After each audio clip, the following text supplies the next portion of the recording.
Helo, so heddi ni'n mynd i siarad bach am tynnu lluniau gyda crwbanod. Mae hyn yn cysyniad o Mathemateg. Falle mae fe'n swnio'n bach yn od, ond mae fe rhywbeth bydd yn helpu ni wrth i ni ceisio datrys problemau.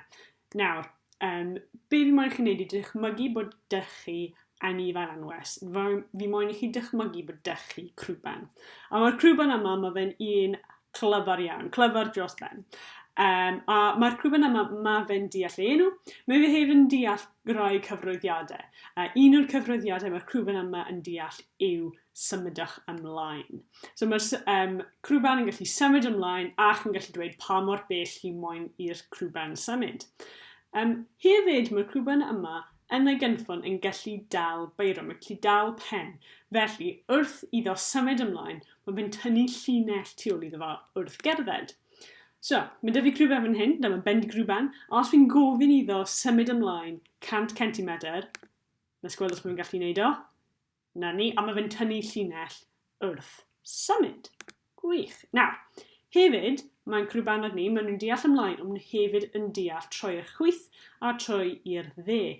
A ni'n gallu dweud wrth y crwban yn union sawl gradd pa ongl ni moyn i'r crwban symud. So, mae dy fi crwban fan hyn, dyma math, a mae fe ar rhyw fath o cwmpawd fan hyn chi'n gallu gweld. Ac ar hyn o bryd, mae fe'n edrych tu at top y sgrin tuag at y 0 gradd yma.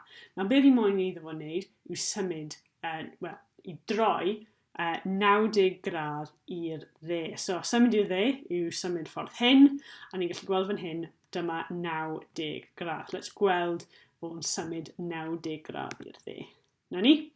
Ond fe'n troelli, ac yn gallu gweld fe'n troelli yn yr un man. Dwi ddim yn symud ymlaen nac yn ôl, mae fe'n aros yn yr un pwynt wrth troi. Nawr, ni'n gallu gweithio mas yn union lle bydd e'n gorffen. So, ein man cychwyn ni oedd 0 gradd, fan hyn. Yr ongl i droi oedd 90 gradd, a felly mwyn gweithio mas yn union lle bydd math wrth gorffen, ni'n gallu cymryd y man cychwyn a'r ongl i droi 90 gradd yn y diwedd gyfan gwbl. Nawr, hefyd ni'n gallu gofyn iddo fo nawr symud 45 gradd i'r dde unwaith eto cyfarwyddwyd newydd. Nawr, beth fi'n wneud yw tynnu y cwmpawd, mae hwn yn bach yn gymleth nawr, ond ni'n gwybod mae'n edrych fan hyn, edrych tuag at ochr dde y sgrin, a ni moyn iddo fo symud 45 gradd i'r dde. So, ni moyn iddo fo symud fel hyn. Let's gweld os mae math yn gallu troi 45 gradd. Na ni. A nawr, os ni'n dod â'r cwmpawd yna yn ôl, ni'n gallu gweld pa mor bell mae wedi troi yn gyfan gwbl wedi dilyn y dau cyfarwyddiadwyd. So, o 0, mae wedi troi 90 a wedyn 45 gradd yn ychwanegol.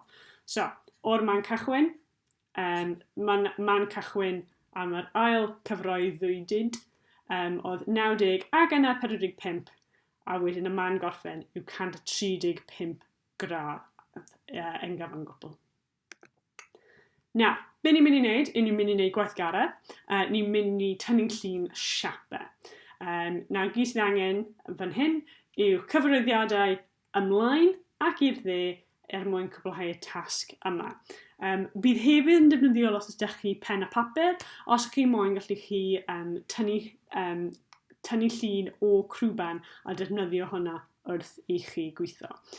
Nawr, cam 1, pwynt cyntaf yw dychmygwch bod ydych chi grwban o'ch blaen ac ysgrifennwch cyfarwyddiadau mwyn i chi gallu tynnu llun sgwar. Wedi i chi wneud hwnna, mwyn chi wneud yr un peth eto, ond mwyn tynnu llun petrial yn lle sgwar. Be fi'n mynd i wneud nawr, fi'n rhoi saib bach i chi. Os chi moyn stopio'r fideo fan hyn a cael eich tro chi, gwnewch hwnna, a wedyn na i siarad yn union dros beth yw'r cam nesaf yn dangos yn chi sut i wneud ran a tynnu llun sgwar. Helo a chroeso nôl, a nawr ni'n mynd i siarad am yn union pa cyfarwyddiadau sydd angen mwyn i'ch crwban gallu tynnu llun sgwar. Nawr, mae dy fi dyn bapur fan hyn, mae dy fi beiro, a mae hefyd dy fi crwban bach porffor fan hyn. So, mae rhaid i'n crwban ni allu dal y beiro i ddechrau. Na ni. A'r peth cyntaf i wneud yw i sicrhau pa cyfeiriad mae crwban yn mynd i bod yn edrych pryd mae fe'n dechrau ac ym mha man mae'r crwban yn mynd i dechrau. So let's dechrau yn union fan hyn. A mae'r crwban yn edrych tua'r dwyrain. Okay? Nawr, mwyn i tynnu llun sgwar, y peth cyntaf ni moyn dweud i'n crwban, a let's galw y crwban os o'r enw iddi hi, beth yn ceirios. So, ceirios ymlaen, a ni moyn dweud yn union pa pellter mae ni moyn iddi hi fynd. So, ymlaen 5 centimetr i ddechrau, okay? So, na ni, a mae ceirios wedi symud ymlaen 5 centimetr. Chi'n gallu gweld fan hyn, dyma'r llinell, a mae hi dal i edrych tua'r dwyrain. Nawr, mae rhaid ni ystyried yn union beth sydd angen mwyn i ni gallu darlunio sgwar. So, beth sy'n pwysig pryd ydym ni'n meddwl am sgwar? Wel, mae hyd pob llinell yn sgwar union yr un faint. Yr un pellter yw i o fan hyn i fan hyn, a o fan hyn i fan hyn, fan hyn a fan hyn. Yr un pellter. Peth arall gyda sgwar yw mae onglau fewnol a mae rhain wastad yn 90 gradd. Ongl sgwar ydyn nhw. So, os ni wedi dechrau fan hyn, symud ar draws i fan hyn, y peth nesaf ni moyn wneud yw gofyn i ceirios i troelli i'r dde 90 gradd. A os mae hi'n troelli fel yna, gallu gweld nawr, mae hi'n edrych tua'r de, mae'n edrych tua'r gwaelod y sgrin. Gwych. Nawr, sylwodd hefyd, nid yw ceirios wedi symud yn ei blaen, mae hi dal yn yr un pwynt, mae hi ond wedi troelli yn y man. Nawr, eto, ni moyn iddi hi symud i lawr, symud ymlaen, a pa pellter? Wel, union yr un hyd, a o fan hyn i fan hyn, a ni wedi dweud 5 centimetr. So, let's mynd i lawr 5 centimetr unwaith eto.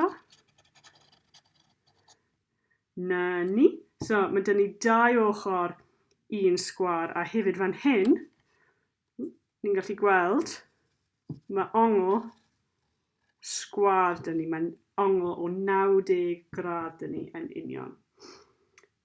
So, mae hi'n edrych tua'r dde, mae hi'n edrych i lawr at waelod y sgrin, a pa cyfeiriad ydyn ni moyn iddi hi symud nesaf? Beth yw'r peth nesaf? Wel, mae angen i ni symud hi, i troelli hi. So, ni gofyn iddi hi symud i'r dde 90 gradd unwaith eto. Na ni. A eto, ymlaen 5 centimetr.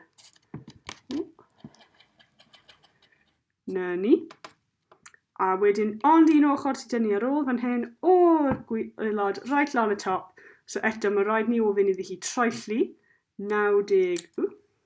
Mae rhaid i ni ofyn iddi hi troelli 90 gradd. Wedi hi wneud hwnna. O fan hyn, tua'r at y top. A nawr mae hi'n edrych i fyny. A wedyn, just gorffen unwaith eto, mae rhaid i hi symud i fyny, symud ymlaen 5 centimetr. Na ni. A dylsen ni pob tro bod yn manwl gywir, sicrhau bod yn crwban ni yn gorffen yn yr un man lle dechreuodd hi. So, mwyn ni dod nôl at yr un man lle oedd ceirios wedi dechrau, mae angen ni gofyn iddi hi troelli tua'r dde 90 gradd unwaith eto. A mae hi nôl yn y man lle wnaeth hi dechrau. Gwych. So, let's gweld ein sgwar. Mae hwn yn edrych yn eitha cywir i fi. Nawr, fi wedi tynnu llun un ongl sgwar fan hyn, ond mae hefyd ongl sgwar fan hyn, ac fan yma, ac fan yma. Okay? A be fi wedi gwneud, fi wedi ysgrifennu allan y cyfarwyddiadau roedd rhaid i ceirios dilyn mwyn gallu tynnu llun y sgwar yma. Okay?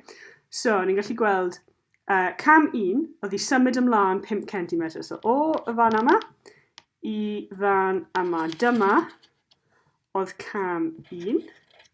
Wedyn, cam 2 oedd trwy'r dde 90 gradd. So, fan yma oedd cam 2. Wedyn, cam 3 ymlaen 50 cm eto. Nawr, ar gyfer hyn, oedd wedi symud o fan yma lawr i fan hyn. So dyma oedd cam 3. Nawr, cam 4, eto, symud i'r dde 90 gradd. Dyma yw cam 4. Yna cornel fan hyn. Wedyn, cam 5, symud ymlaen o fan hyn i fan hyn. Eto, 5 cm oherwydd gyda sgwâr, mae hyd pob ochr union yr un faint. So, na ni. Dyma cam 5. Nawr, be arall sydd ni? Cam 6, 90 gradd i'r dde. Troi i'r dde mwyn edrych tuag at top y sgrin fan hyn. Dyna oedd cam 6. Cam 7, oedd ei symud o fan yma i fan hyn. Na ni. Dyma cam 7. A wedyn cam 8, right ar y diwedd, jyst i sicrhau bod ni'n hollol manwl gywir, oedd ei troi eto i'r dde 90 gradd. Gwych. So dyna sut allwch chi darlunio sgwâr gyda ond 8 cyfarwyddyd. Nawr, cwestiwn sydd 'da fi i chi nesaf yw, beth sydd angen newid fan hyn mwyn chi allu darlunio petrial? Meddyliwch am beth sy'n pwysig am petrial, pa hudoedd sydd rhaid bod yr un fath, pa onglau sydd 'da ni mewn y petrial, a gweld os chi'n gallu gwneud eich crwben symud o amgylch a tynnu llun petrial perffaith. Wedi chi wneud hwnna, symudwch ymlaen at y tasg nesaf lle byddwn ni'n defnyddio crwben digidol mwyn gallu llunio siapiau.